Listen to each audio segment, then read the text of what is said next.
A força da diplomacia para o resgate da imagem do Brasil no exterior é o tema da entrevista do dia com Maria Lídia Flandoli. O Jornal da Gazeta recebe o embaixador Rubens Recupero, que foi ministro da Fazenda e do Meio Ambiente e é autor de 9 livros, aliás 10, sobre história diplomática, política, comércio e economia internacional. Muito obrigada por estar conosco. E eu tenho o seu mais recente trabalho. Está aqui a diplomacia na construção do Brasil, 1750 a 2016. E que livro bonito, embaixador. É bonito, de fato. Plástica essa capa, uma beleza. Capa dura, né, que é raro no Brasil, é todo ilustrado em cores, com muitos mapas. Muito plástico, muito bonito. Eu diria até que é um bom presente para as festas do fim do ano. Está feito, está feito o marketing do livro, está feito. É uma boa ideia. Mas eu quero começar exatamente com esse livro. O senhor, certamente, isso aí demandou um grande empenho num período tão extenso. O que é que o senhor quis mostrar nesse trabalho? Olha, a minha intenção foi mostrar que o Brasil é um dos países que mais devem à diplomacia, a começar pelo território, né? Se não fosse a diplomacia, nós teríamos um território de 1/3 do que nós temos, né? Porque era o Tratado de Tordesilhas, né? E hoje, por exemplo, todo o agronegócio brasileiro estaria fora das fronteiras do Brasil. Você sabe que só Mato Grosso detém 8 dos 10 municípios mais produtores. E isso não fazia parte do nosso território. E por aí vai, né? Por exemplo, a população brasileira, a imigração, né? As questões ligadas à escravidão, né? com a Inglaterra, né? A independência, a atração de investimentos na época do JK para a implantação da indústria pesada, tudo. É um livro, né? da história tudo. do Brasil. Na verdade, confunde-se com a história do Brasil. Mas, embaixador, vamos trazer para os tempos atuais, exatamente sobre essa força da diplomacia. Eu vi uma declaração sua que eu achei muito interessante, que diplomacia e política são a mesma coisa. Bom, o presidente do Brasil, Michel Temer, é político de extensa carreira na vida pública do país. Temer tem perfil de diplomata? Ele demonstra ter a percepção que ele sabe que diplomacia e política são a mesma coisa? Eu creio que em parte sim, sabe? Eu já estive com ele uma vez, quando ele se preparava para ir a uma conferência de meio ambiente, e ele se interessa, ele gosta de conhecer os assuntos. Eu acho que ele teria condições. Infelizmente, o governo tem mostrado muito retrocesso na área que projetaria mais o Brasil, que é a área ambiental, a área, por exemplo, dos direitos indígenas, agora esse problema do combate ao trabalho escravo, né? E isso, infelizmente, prejudica enormemente a nossa imagem, né? O senhor disse que Temer deu reiterados tiros no pé. No pé, Aí, exatamente. o que é que o senhor destaca como o ato de Temer, dentre esses que o senhor mencionou, o mais danoso para a imagem do Brasil no exterior? Olha, eu creio que esse mais recente do trabalho escravo... Que já foi revertido, né? Foi pelo em Supremo, parte, né? Porque liminar. Né? Mas o ministro do Trabalho diz que a portaria vai... não se sabe bem como vai ficar, né? Eu não entendo por que eles fizeram isso, né? Havia um grande ministro do exterior do Brasil, que era o Silveirinha, se lembra, o chanceler Silveira. Ele dizia: eu não suporto essas pessoas que fazem questão de atravessar a rua para pisar numa casca de banana que está da calçada oposta. Esse caso dá a impressão de ser exatamente isso, né? Porque não precisava fazer isso, né? Por que fazer uma portaria sobre o trabalho escravo nesse momento? É verdade que havia pressão da bancada ruralista, de alguns setores, mas não era um tema central, né? Quer dizer, recuou mais de um século. Eu acho que foi realmente uma coisa deplorável.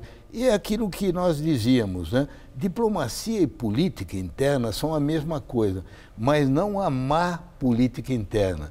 porque a má política interna é má diplomacia também, né? Sem dúvida. Bom, o senhor diz que ninguém quer sair na foto com o Brasil hoje em dia. Isso é uma circunstância completamente diferente daquela época do Lula, né? Todo mundo queria sair na foto com o Lula e pelos líderes internacionais ele foi chamado até de o cara. Era o cara. Mas e hoje, o Lula? O Lula hoje, como é que ele é visto lá no exterior depois de tanta denúncia dele estar com tantos processos, não obstante, em primeiro lugar, nas pesquisas de preferência de voto aqui no Brasil? Ele, hoje em dia, no exterior, conserva ainda um pouco, né, daquele prestígio antigo, sobretudo por causa da ação social dele, que é inegável, né, que é talvez a principal herança, né, que ele deixou, né? Agora, as pessoas informadas sabem, né, do que está havendo no Brasil, o problema da Lava Jato, né? Agora, para comentar melhor seu comentário, sua observação, você vê hoje, o Brasil não dá para comparar com a Argentina, porque a Argentina, que já esteve pior do que nós, hoje está muito melhor. Por quê? Porque a Argentina passou pelo teste da eleição, conseguiu fazer surgir uma liderança nova, né, que é o presidente Macri. Ele não tinha nenhum passado político, criou um partido que se consolidou, ganhou agora as eleições contra a Cristina Kirchner. O Brasil ainda falta fazer isso, porque nós não passamos pela eleição. Bom, nós temos aí muitos sobressaltos. É verdade. Hoje é um dia importante. O Congresso Nacional, lá na Câmara Federal, nós estamos vendo os parlamentares vão decidir o destino de Michel Temer quando vão votar sobre aquela denúncia que o envolve, né? E também a 2 ministros dele. Qual é o resultado da votação de hoje mais favorável ao resgate da imagem do Brasil? Que a denúncia seja acolhida e a investigação prossiga, ou que ela seja engavetada e Temer prossiga no governo até o fim de 2018? Bem, eu diria a você que esse problema quase que nem se coloca, porque todo mundo sabe que a denúncia vai ser rejeitada, né? Portanto, seria especular sobre uma hipótese que não Isso é bom para o Brasil? Não vai ocorrer. Para quem acompanha mais a recuperação econômica, que são os mercados, talvez isso seja considerado bom. Agora, o simples fato de ter um presidente da República com uma segunda denúncia já é um dano que já está feito, entende? Seja ou não aberta a investigação, o dano é considerável, né? Nós nunca tivemos na nossa história um caso como esse.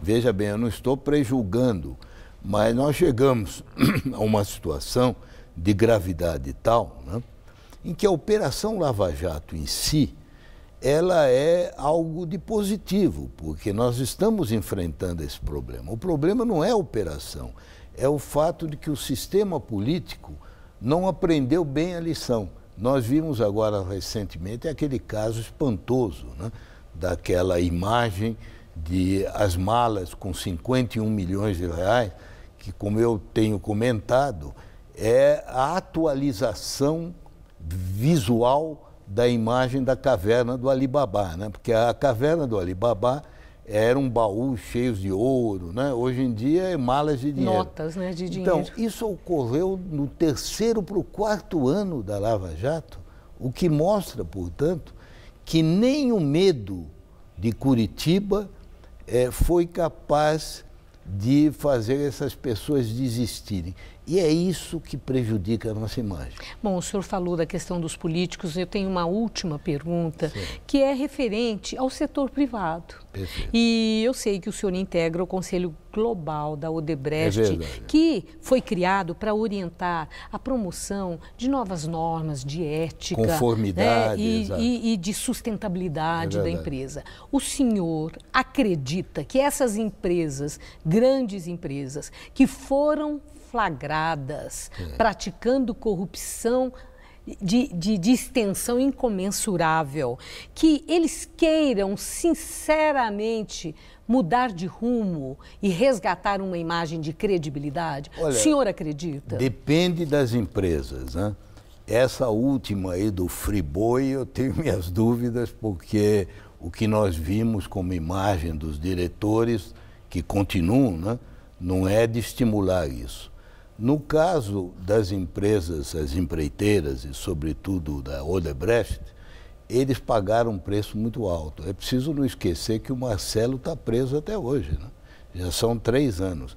Quem conhece a família sabe que o impacto é muito grande, né? Sobre a família mais próxima dele, as multas que eles tiveram que pagar. Então, eu não tenho dúvida que eles preferem atuar num cenário mais saudável. A minha dúvida não é a empresa, é se o sistema político vai permitir. Porque, infelizmente, se o sistema continua a exigir propina, você veja, este homem que foi pego com a mala cheia de dinheiro na Bahia, ele já estava envolvido no escândalo dos anões do orçamento. Se ele tivesse sido punido naquela ocasião, não teria se repetido. Ou seja, vem de longe. Exatamente. E eu agradeço muito sua entrevista, seus esclarecimentos. Uma boa noite, muito obrigada. Muito obrigado a você pelo convite. Obrigada. Boa noite.